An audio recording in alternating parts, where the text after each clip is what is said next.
आप सभी लोगों को मेरा शिव वंदन। कैसे हैं आप सभी लोग? हमेशा आपसे कहती हूँ कि मेरी कोशिश है कि आप लोगों के लिए कुछ छोटे छोटे से लेकिन बहुत ही प्रभावकारी, बहुत ही शक्तिशाली उपाय लेकर के आती रहूँ।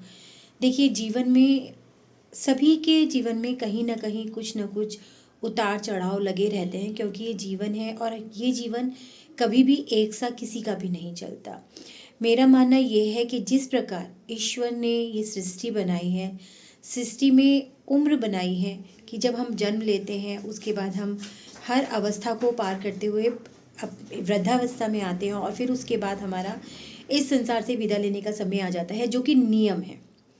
आज के हिसाब से तो ये बात कहनी बहुत गलत होगी, लेकिन फिर भी एक नियम है। ऋतुएं बदलती हैं, सारी चीज़ें जो होती हैं, अवस्थाएं जैसे सबसे इंसान की बदलती हैं, उस हिसाब से परिस्थितियां भी इंसान की बदलने लगती हैं। हमारा खुद के शरीर पर ही काबू नहीं रह पाता है। तो मैं यही कहूँगी कि जीवन है, जीवन में संघर्ष लगे रहते हैं, उतार चढ़ाव आते रहते हैं, परिस्थितियाँ अदलती बदलती रहती हैं। तो ये किसी को भी नहीं सोचना चाहिए कि हमारा जीवन हमेशा एक सा ही चलेगा। ज़रूर परिस्थितियाँ बदलेंगी, संघर्ष का समय भी खत्म होगा। और इसी चीज़ों के चलते हुए मेरा मानना ये है कि एक ईश्वरीय शक्ति है, एक ईश्वरीय ताकत है जो हमें चला रही है, जो हमें हमारे कार्मिकों के अनुसार या हमारे ग्रहों के अनुसार हमें जो कुछ भी मिल रहा है, कहीं ना कहीं उस परम पिता परमात्मा की उसमें इच्छा है। कहीं ना कहीं वो परम पिता परमात्मा इन सब चीज़ों के द्वारा हमारे जीवन को बैलेंस करने की कोशिश करता है। तो वहीं उसको ये पता होता है कि किस प्रकार से किसके जीवन से इन संघर्षों को ख़त्म करना है। तो ऐसी स्थिति में जब उनको ये लगता है कि सामने वाले व्यक्ति के जीवन से अब ये चीज़ें खत्म हो जानी चाहिए, तो वो कहीं ना कहीं किसी न किसी रूप में आपके लिए कुछ ऐसा लेकर के जरूर आ जाता है। देखिए, ईश्वर खुद तो सामने नहीं आता, किसी न किसी को निमित्त बनाता है, किसी न किसी चीज़ को निमित्त बनाता है। तो कहीं ना कहीं किसी न किसी तरीके से वो आप तक वो चीज़ें पहुंचा देता है, जिसको करने से आपके जीवन में बदलाव आने संभव होते हैं। कई बार क्या होता है कि हमारी सोच कुछ और होती है, लेकिन जब हमारी परिस्थितियाँ बदलनी होती हैं तो हमारी सोच बदल जाती है। वो अच्छे के लिए भी होती है, बुरे के लिए भी होती है। तो ऐसे ही कहीं ना कहीं अपनी परिस्थितियों से हम समझौता भी कर लेते हैं और कहीं ना कहीं उन परिस्थितियों से बाहर निकलने के लिए हम जद्दोजहद भी करते हैं। तो आज इन्हीं सब चीज़ों के चलते एक बहुत ही विशेष, बहुत ही प्रभावकारी, यूं कहूँ कि बहुत ही शक्तिशाली, बहुत ही प्राचीन उपाय है। बहुत ही प्राचीन इसलिए कहूँगी कि कहीं ना कहीं कुछ उपाय ऐसे होते हैं जो हमारे शास्त्रों में मिलते हैं, कहीं ना कहीं कुछ उपाय ऐसे होते हैं जो हमारे पुराने समय में जितने भी ग्रंथ लिखे गए हैं, शास्त्र लिखे गए हैं, उन सब में कहीं ना कहीं ये चीज़ें मिलती हैं कि किस तरीके से हमें अपनी परिस्थितियों से बाहर निकलना है। तो देखिए, हमेशा होता क्या है ना कि जीवन में सुख, समृद्धि और धन, ये तीनों चीज़ें बहुत ज़्यादा मायने रखती हैं, क्योंकि इन सब चीज़ों के चलते ही हम अपने जीवन में बैलेंस बना पाते हैं। चीज़ों को में से हमें एक खुशियाँ प्राप्त होती हैं, जिसकी वजह से बहुत सारी चीज़ें ऐसी होती हैं जो हमारी सुखद हो जाती हैं। तो ऐसी ही स्थिति, अगर हम किसी नकारात्मक स्थितियों में फंसे हुए हैं, फाइनेंशियली हम ग्रो नहीं कर पा रहे हैं, या फाइनेंशियली हम बहुत ज़्यादा स्टक हो रखे हैं, या हमारे घर में लड़ाई झगड़े, कलह, बीमारियाँ, द्वेष, इस तरीके की भावनाएं बहुत ज़्यादा बढ़ गई हैं, तो ऐसी स्थितियों से बाहर निकलना बहुत ही ज़्यादा ज़रूरी हो जाता है। देखिए, घर में जो कलेश होते हैं, आपस में रिश्तों में मनमुटाव होते हैं, एक शांत वातावरण नहीं होता है, एक शांति नहीं होती है, कुछ दिन कुछ चीज़ें ठीक रहती हैं फिर बिगड़ने लगती हैं। तो इसके पीछे कहीं ना कहीं हमारे घर की बहुत सारी चीज़ें होती हैं जो कि इससे संबंधित होती हैं। तो इन्हीं चीज़ों के चलते कुछ ना कुछ उपाय ऐसे लेकर के मैं आप लोगों के लिए निरंतर आती रहूँगी, जिसके द्वारा हम जिस घर में रह रहे हैं वहाँ का वास्तु भी ठीक हो, हम जिस घर में रह रहे हैं वहाँ की वाइब्स जो हैं वो भी कहना चाहिए अच्छी हों, शांत हों, मधुर हों, सुखद हों। तो इसी प्रकार से कुछ चीज़ें मैं आप लोगों के लिए लेकर के आती रहूँगी। आज मैं जो उपाय लेकर के आई हूँ वो है सुख, समृद्धि और धन के आगमन के लिए है ये उपाय कि किस प्रकार से हम अपने जो भी धन के हमारे रास्ते अवरुद्ध हो रखे हैं उनको किस तरीके से खोलें, किस तरीके से हम अपने घर में सुख और समृद्धि को लेकर के आए। उपाय हमेशा की तरह कहूँगी कि सरल बहुत है, इसमें कोई बहुत ज़्यादा विशेष सामग्री की भी आपको ज़रूरत नहीं है। बस खाली क्या है, सबसे पहली चीज़ वही कि आपको खुद की शुद्धता का ध्यान रखना है। आपको मन से, तन से, अपने सोच से, सब चीज़ों से आपको शुद्ध होना है। जिस जगह पर बैठ कर के आप ये उपाय करेंगे वहाँ की शुद्धता का भी आपको पूरी तरीके से ध्यान रखना है। तो सब चीज़ों से पहले सबसे ज़्यादा ज़रूरी है हर तरीके की स्वच्छता का ध्यान रखना। फिर है कि आपका विश्वास, कि किसी भी उपाय को करने में आपका विश्वास कितना अडिग है, कितना ज़्यादा आप उस चीज़ के प्रति अपने विश्वास को जोड़ रहे हैं। अगर आपका विश्वास होता है तो चीज़ें और भी ज़्यादा आपको पावरफुली, बहुत शक्तिशाली तरीके से आपकी चीज़ों को और भी ज़्यादा ठीक करने की कोशिश करने लगती हैं। वहीं जब आपका जुड़ाव इस जो भी आप अनुष्ठान कर रहे हैं, जो भी साधना उपाय आप कर रहे हैं, जब आप पूरी तरीके से उससे अपने मनोभाव से जुड़ जाते हैं तो आपकी जो ऊर्जा होती है वो उस ऊर्जा के साथ जुड़ करके जब कार्य करती है तो बहुत जल्दी आपके जीवन में परिवर्तन आने निश्चित ही होते हैं। तो आज जो उपाय मैं आप लोगों के लिए लेकर के आई हूँ उसके लिए सबसे पहले जो सामग्री आपको चाहिए होगी वो होगी 3 स्वच्छ सफ़ेद कैंडल्स। नीम की लकड़ी के 7 छोटे छोटे टुकड़े आपको चाहिए होंगे। गौमूत्र या गंगा जल शुद्धिकरण के लिए आपको चाहिए होगा। चंदन का तिलक और अक्षत, लाल कपड़ा पूजा स्थान को सजाने के लिए, यानी कि जहाँ पर भी आप ये पूजा करेंगे वहाँ पर बिछा करके उसके ऊपर आपको ये सारी चीज़ें रखनी है। तो वहाँ के लिए आपको लाल कपड़ा चाहिए है। प्रसाद के लिए आपको शहद चाहिए है, थोड़ा सा चाहिए है। चांदी का एक सिक्का, अगर किसी वजह से आपके पास चांदी का सिक्का नहीं है तो कोई बात नहीं, आप कोई भी सिक्का आप रख सकते हैं। अब आपको करना क्या है कि एक स्वच्छ स्थान पर पूजा सामग्री को आपको पहले रखना है। लाल कपड़े को बिछाकर उस पर चांदी का सिक्का आप रख देंगे बिल्कुल बीचों बीच। कैंडल्स को तिकोने आकार में आप व्यवस्थित करेंगे। सबसे ऊपर एक कैंडल, फिर साइड में दोनों कैंडल्स, उन तीनों कैंडल्स के बीच में रखना है आपको ये सिक्का। त्रिकोण के बीच में जो चांदी का सिक्का है या जो भी सिक्का आपके पास है उसको आप रखेंगे और नीम की लकड़ी के 7 टुकड़े जो हैं वो भी आप रख देंगे। लेकिन ध्यान रखिएगा कि वो नीम के लकड़ी के 7 टुकड़े जो हैं वो आप किसी या तो दीपक में या जिस भी चीज़ में हम जलाते हैं उसमें रखिएगा। छोटी सी हवन कुंडी ले सकते हैं, कुछ भी लीजिएगा उसमें रखिएगा। पूरे स्थान को आपको गंगा जल या गौमूत्र से शुद्ध करना है। ठीक है, आपको पूजा का संकल्प लेना है। दोनों हाथों को जोड़ करके आपको ये संकल्प लेना है।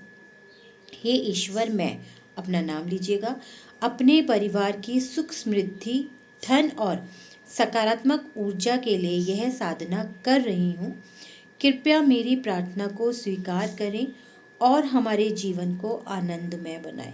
आपको ये संकल्प लेना है। संकल्प के दौरान आपको अपने हाथ में थोड़ा सा गंगा जल, थोड़े से अक्षत और कोई भी फूल आपको लेना है। और जब आप ये संकल्प ले लेंगे तो आपको वो जो है वहीं पर छोड़ देना है चौकी की साइड में। ठीक है, फिर उसको आपको करना है कि दाहिने हाथ से कैंडल को जलाना है।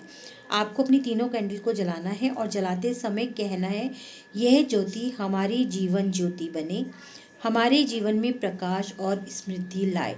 ऐसा आपको एक एक कैंडल जलाते जाएंगे और ऐसा आप बोलते जाएंगे। इस प्रकार से आपको वो तीनों कैंडल्स जलाने हैं। फिर आपको करना यह है कि आपने जो जलाने वाले, चाहे तो हवन कुंडी कह दीजिए, छोटी सी दीपक कह दीजिए, उसमें जो आपने नीम की लकड़ी रखी थी उस नीम की लकड़ी को आपको जलाना है। आप उसमें थोड़ा सा कपूर डालकर भी उसको जला सकते हैं। और जलाते समय यह मंत्र जो है आपको पढ़ना है, ओम धनदाय नमः, ओम सौख्य प्रदाय नमः। इस मंत्र को उच्चारण आपको 11 बार करना है। यानी कि आपको जब वो जलाएंगे उसके बाद सबसे पहले आपको बोलना है, ओम धनदाय नमः, ओम सौख्य प्रदाय नमः, ओम धनदाय नमः, ओम सौख्य प्रदाय नमः। इस प्रकार से 11 बार आपको इस मंत्र का जाप करना है। उसके बाद आपको पूजा के सभी, जो अगर आपके साथ और लोग भी पूजा कर रहे हैं तो आपको सभी के सदस्यों के माथे पर तिलक लगाना है और तिलक लगा करके आपको अक्षत लगाना है। उसी के साथ साथ आपको उससे पहले वो तिलक और अक्षत जो है आपको वो जो आपने त्रिकोण बनाया था जहाँ पे आपने कैंडल्स रखी थी और आपने नीम की लकड़ियाँ रखी थी वहाँ पर आपको उसको अक्षत को और तिलक को चढ़ाना है। और साथ में ये कहना है कि यह तिलक हमारे जीवन में शुभता और धन ऊर्जा को आकर्षित करे। वहाँ चढ़ाते हुए भी आपको यही बोलना है और सबके तिलक लगाते हुए भी आपको यही बोलना है, उसके बाद आपको चांदी के सिक्के को हाथ में लेना है और उसे 3 बार घड़ी की दिशा में, जो चांदी का सिक्का आपने बीच में रखा था या जो भी सिक्का था उसको आपको वहाँ से उठाना है और आपको क्लॉकवाइज उसको 3 बार घुमाना है और घुमाते हुए आपको बोलना है, हे माँ लक्ष्मी, यह सिक्का आपके आशीर्वाद का प्रतीक है, कृपया हमारे जीवन को धन, समृद्धि और शांति से भर दीजिए। अब आपको वो सिक्का फिर वहीं पर रख देना है। उस सिक्के के ऊपर थोड़ा सा शहद चढ़ाना है, यानी कि आप एक भोग की तरह, एक प्रसाद की तरह आप उस पर थोड़ा सा शहद चढ़ाएंगे। शहद चढ़ाने के बाद आपको अपने हाथ जोड़ने हैं। हाथ जोड़ने के बाद आपको सुख, समृद्धि और धन के लिए एक प्रार्थना करनी है। ओम श्री महालक्ष्मी नमः, ओम वसुधाय नमः, ओम धनदाय नमः। इसको आपको 7 बार बोलना है कि हे माँ लक्ष्मी और भगवान विष्णु, आप इस ब्रह्मांड के पालनहार हैं। आप अनंत सुख, समृद्धि और शांति के स्रोत हैं। आपकी कृपा से ही जीवन, धन, स्वास्थ्य और प्रसन्नता से परिपूर्ण होता है। आज मैं यहाँ पर फिर आपको अपना नाम लेना है, अपने परिवार के सदस्यों का भी नाम ले सकते हैं। आपके चरणों में पूरी श्रद्धा और विश्वास के साथ यह प्रार्थना रखती हूँ। हे माता महालक्ष्मी, आप कमल पर विराजमान 4 भुजाओं वाली सौम्य और सुंदर देवी हैं।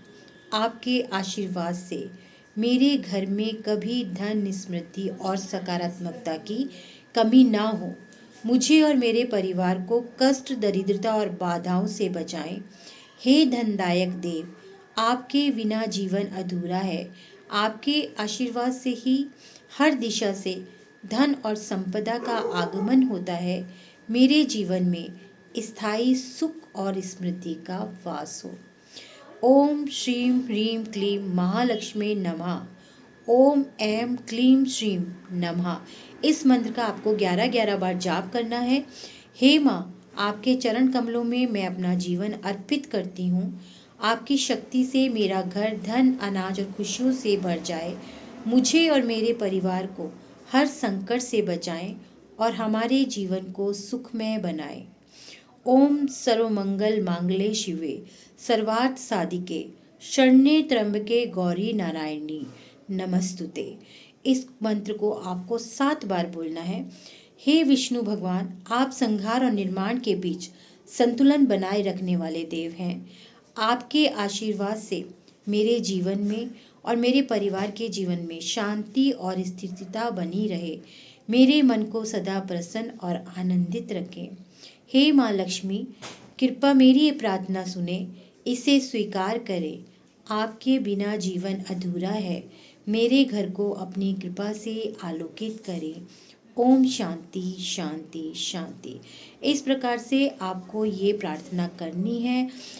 आपको प्रार्थना करने के बाद आपको शांत मन से गहरी सांस लेते हुए आपको पूरी तरीके से अपने आप के अंदर महसूस करना है कि जो भी उपाय या जो भी साधना आज आपने ईश्वर के प्रति, माँ देवी के प्रति करी है, माँ लक्ष्मी के प्रति, विष्णु जी के प्रति, धनदाई के प्रति आपने रखी है, वो आपकी प्रार्थना स्वीकार कर रहे हैं। आपको इस साधना का संपूर्ण फल का आशीर्वाद उनके द्वारा प्राप्त हुआ है। इस प्रकार से फिर आप ये साधना करने के बाद वो जो शहद है प्रसाद के रूप में अपने घर के सदस्यों को दीजिएगा और सभी के माथे पर तिलक लगाइएगा। देखिए, उपाय बहुत छोटा सा है, लेकिन यकीन मानिए बहुत, अगर आप पूरे विश्वास के साथ, पूरी लगन के साथ और इस ऊर्जा के साथ जुड़ करके अपने इष्ट पे विश्वास करते हुए करते हैं तो परिवर्तन जरूर आएगा। अगर आपको मेरा ये उपाय पसंद आता है या और उपाय भी पसंद आते हैं और अगर आपने करे हैं और उनमें कोई भी परिवर्तन आपको देखने के लिए मिला है अपने जीवन में, तो अपने अनुभव साझा जरूर कीजिए। हमेशा की तरह फिर वही कहूँगी कि आपका एक अनुभव न जाने कितने जीवन बदल सकता है, कितने लोगों की चेहरे की खुशी बन सकता है।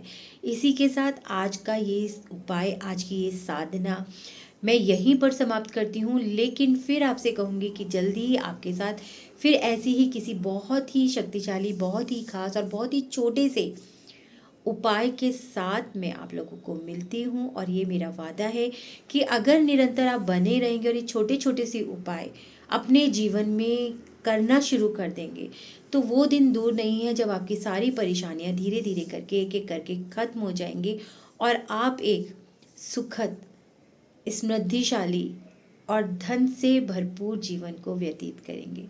चलिए एक बार मेरा फिर से सभी को नमस्कार, शिव वंदन, शुभ रात्रि।